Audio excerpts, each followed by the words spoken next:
Hello children, welcome back to Silver Bus English Medium School. Myself Ankita Joshi. Today we will start our new lesson in English 1. The lesson number 10. This is the last lesson of our semester 1. Okay. So the last lesson, Helen Keller. Helen Keller in English 1. The story of Helen Keller we will start reading. So now here Helen Keller. It was the summer of 1880. A healthy baby girl was born in a small town in Alabama. Her parents loved her dearly and named her Helen Keller. Now, in this story about one girl, Helen Keller. अब summer था, it was summer. In summer which year? 1880. A healthy baby girl was born. तो एक स्वस्थ baby का born हुआ था in a small town in Alabama. Her parents loved her dearly. उसके parents उसको बहुत लव करते थे and her name was Helen Keller. उसका नाम क्या रखा था उन्होंने बेबी का? Helen Keller. But one day the baby became ill and day after day her fever stayed high. अब एक दिन क्या हुआ? जो बेबी थी Helen Keller का नाम था, वो baby girl became ill and day after day her fever stayed high. वो बीमार हो गई और उसको क्या हुआ? फीवर यानी बुखार हुआ उसको. But one day the baby became ill. Baby को क्या हुआ? ill यानी बीमार होना, उसको बीमार हुई. But one day the baby became ill and day after day her fever stayed high. उसको बुखार बहुत बढ़ने लगा. Everyone in the family tried to help her to get better, but all they could say was, there is nothing more we can do. दिन भर दिन जा रहे थे, वैसे वो बहुत फीवर में रही, उसको बुखार ज्यादा बढ़ने लगा, वो ठीक नहीं हो रही थी और सब लोग उसको ट्राई कर रहे थे कि वो ठीक हो जाए. But all they could say was, there is nothing more we can do. पर सब लोग ये बोलते थे कि अब उसको ज्यादा हम लोग कुछ कर सकते नहीं. The baby may not live. ऐसा भी हो सकता है कि बेबी बच नहीं पाएगी अब. So now what happened there? Helen lived. अब क्या हुआ? Helen बच गई. बीमार हुई Helen, उसको फीवर हुआ बहुत, बट फिर क्या हुआ? Helen बच गई. Helen lived.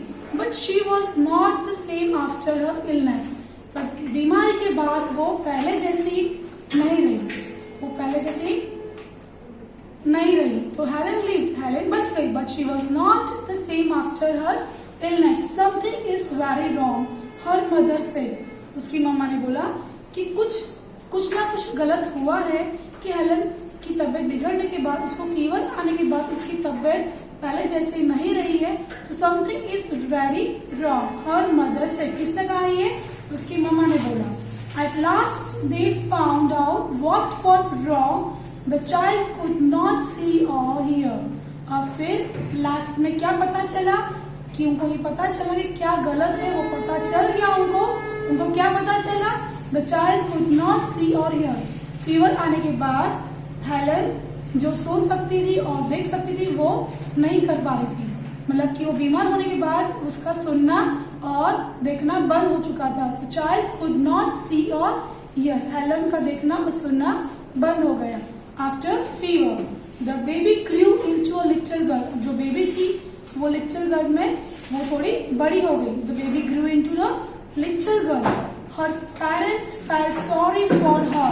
उसके पापा को उसके लिए बहुत सॉरी फील कर रहे थे क्योंकि अब हेलन को पहले हेलन हेल्दी थी पर बीमार होने के बाद उसका सुनना और देखना बंद हुआ था फीवर आने के बाद. So उसके पेरेंट्स बहुत सॉरी फील कर रहे थे. So Helen often cried and held on to her mother. Helen क्या कर रही थी? बहुत बार रो रही थी. And she held on to her mother. Give the poor child what she wants. Her father would say. उसके पापा ने बोला उसकी मम्मा को कि हेलन को जो चाहिए वो उसको दे दो. Though Helen could not hear or see, she was a bright little girl. Helen सुन नहीं पाती थी और देख भी नहीं पाती थी, but she was a bright girl. Helen कैसी गर्ल थी? She was a bright little girl. Now here, what happened? Then some people thought Helen could not learn anything. कुछ लोग ऐसा बोलते थे कि जब हेलन को देख नहीं पाती, हेलन सुन नहीं पाती है, तो अब हेलन कुछ भी पढ़ नहीं पाएगी, हेलन कुछ नहीं कर सकती. So some people thought Helen could not learn anything. अब के हेलन कुछ भी लर्न नहीं कर पाएगी. Her mother did not agree. उसकी मम्मा इस बात से एग्री नहीं थी, इस बात से इसकी मम्मा सहमत नहीं थी. She did not agree with this word. Helen is very smart. उसकी मम्मा ने क्या बोला कि हेलन तो बहुत स्मार्ट है. She said and added, the problem is how can we reach her.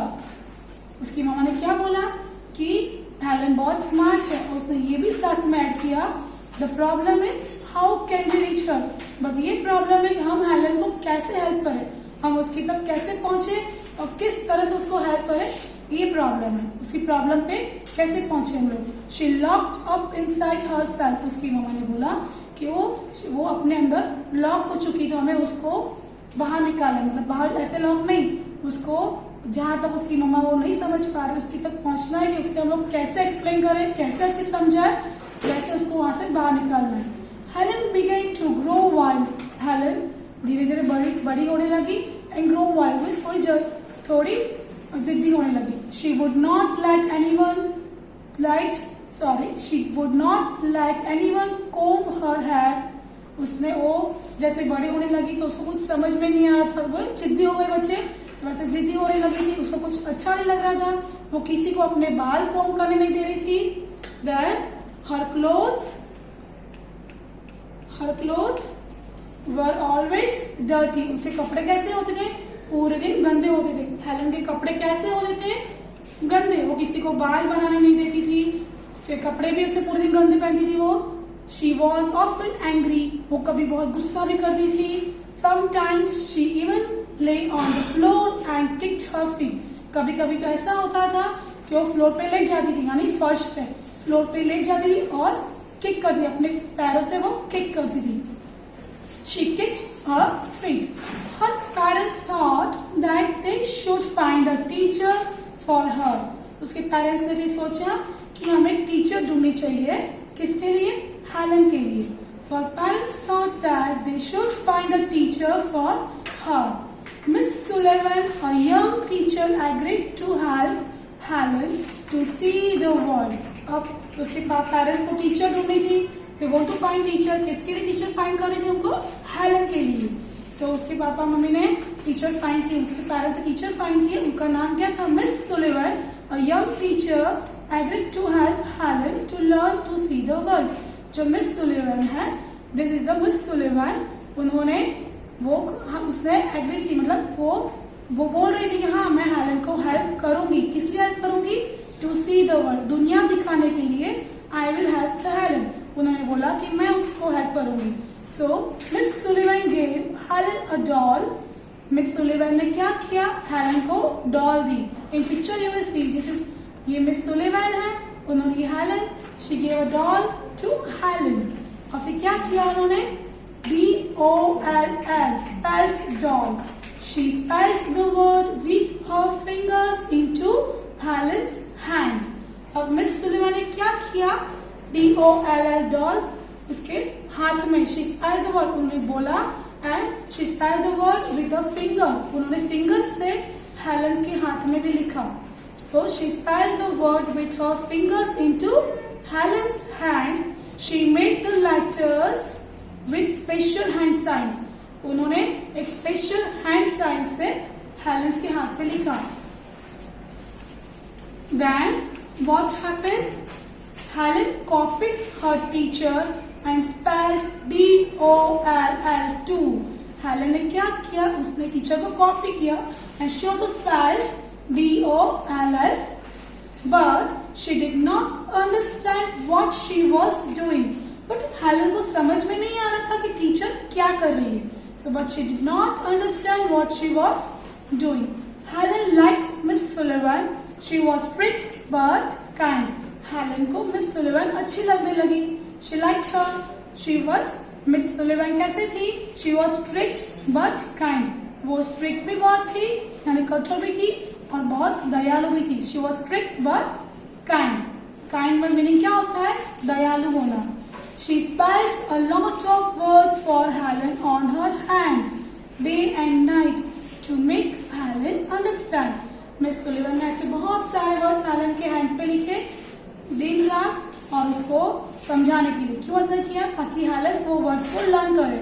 So she spelled a lot of words for Helen on her hand, day and night, to make Helen understand.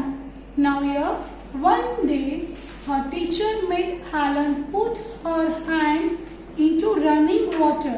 एक दिन क्या किया teacher ने? उसका हाथ, Helen का हाथ था, तो हेलन के हाथ को टीचर ने क्या किया? So one day her teacher made Helen put her hands into running water. Teacher ने हेलन को हाथ को कहाँ रखा?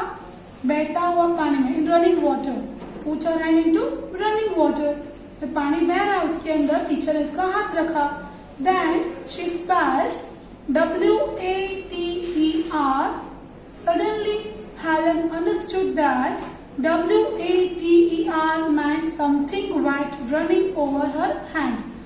फिर क्या हुआ? वैसे सेम है जैसे D-O-L-L डॉल स्पेल किया, वैसे ही टीचर ने स्पेल किया W-A-T-E-R water. Suddenly, Helen understood that W-A-T-E-R water meant something wet. उसको समझ में आया कि W-A-T-E-R मतलब क्या होता है? कुछ गीला होना. जो रनिंग ओवर हर हैंड, जो उसके हाथों से बह रहा है, उसके हाथ में बह रहा है. So something wet, कुछ गीला होता है. water. So कुछ गीला होता है जो हाथ पे बह रहा होता है. Running over her hand. She understood that words.